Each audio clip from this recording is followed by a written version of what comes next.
In a way, there's two things that inspire me. One is as I'm working with people and they have those aha moments and they make their changes and they have a better life, that's really inspiring. What also inspires me is when I see people in pain. There's a lot of the world where so many people are in a lot of pain. And people in pain hurt themselves and they hurt other people. And that's the basis of my work. I want to change that, one person at a time in terms of my personal practice. My private practice, I work one person at a time. In other areas of my work, I work with groups. And so that becomes a different kind of leverage, if you will. Okay? Passion, for one. I don't think that we can do an excellent job unless we tap into the passion behind it, why we want to do what we're doing.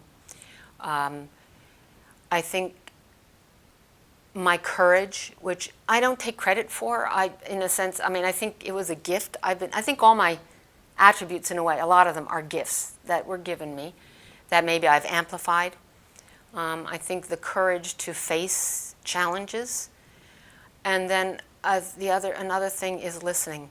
Listening is so important, both listening within to myself and listening to the other. A lot of times I hear more what's going on with someone else when I also listen inside myself, because I've got the kind of training and capability where what they're doing affects me in a way. When I listen to myself, I go, oh, something's going on here. Then I listen to them, because listening happens on a number of levels. Words are only 7% of a communication. The voice is 38%, and body language and nonverbal communication is 55%. So even the energy of what someone's saying, in a session when I'm working with someone, I'm picking that up. I'm picking up, because sometimes we lie with the words.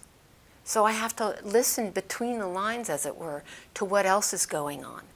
Because one of my biggest job is reflecting back to people what I see. I'm like a mirror. I help people see who they truly are rather than who they think they are or who they're presenting to society. Because often that's a lie. Sometimes people are greater than they think they are. And I want to help them see that and reach for who their greatness is. It's really interesting. I realized at one point that all truisms are cliches. And anytime someone has an aha moment, if it's phrased in words, it almost always sounds like a cliche, But the difference is when we own it. When it's like, oh my God, it's in my heart, in my gut, in my groin, not just in my head. A lot of people are what I call walking heads. They they live up in their head and then they look down at kind of life happening. They're not living in it.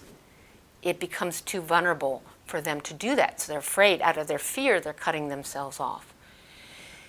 To really dare to be authentic, to be available, to be emotional, to be passionate, it takes courage. And from there, to dare to be oneself fully. Because again, a lot of people have minimized who they are out of fear, which comes over time from our experiences in life. It's a very natural thing. And part of what I do is help people have the courage.